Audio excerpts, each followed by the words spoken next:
আসসালামু আলাইকুম সবাইকে। আশা করি সবাই ভালো আছেন। যে যেখান থেকে দেখছেন সবাই সুস্থ আছেন।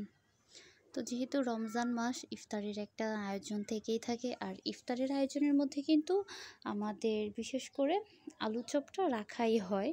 আর কি ইফতারের প্রধান একটা আইটেম বলতে পারেন। এই আলু চপটা আমরা এভাবেও খেয়ে থাকি এবং মুড়ি ভর্তা মাখা যারা আমরা ইফতারের আইটেমে করে থাকি। তো ইফতারের আইটেমের জন্য কিন্তু মুড়ি ভর্তার মাখানোর আইটেম হিসেবে হলেও কিন্তু আমরা আলুর চপটা করে থাকি।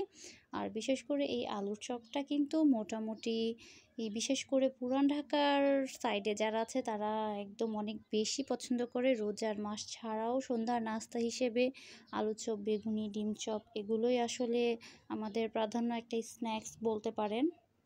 সন্ধ্যার নাস্তার সন্ধ্যার নাস্তার যে আইটেম এই হিসেবে আসলে আমাদের এই ধরনের মুখরোচক খাবারই আসলে অনেক বেশি পছন্দ। আর আলু চপটা বানাতে পারেন না এরকম কেউ নাই। সবাই মোটামুটি পারেন একদম নর্মাল ওয়ে। আর নর্মাল ওয়ে বললে ভুল হবে, একেকজন একেক রকম করে করে।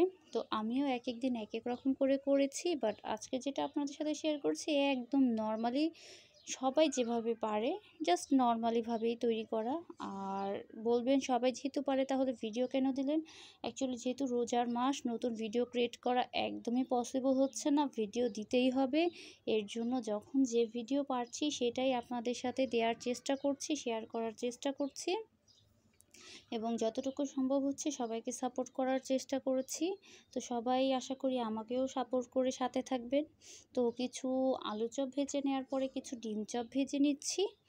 আর এর মধ্যে ডিম চপ ভাজা হয়ে গেলে কিছু বেগুনিও ভেজে নিব।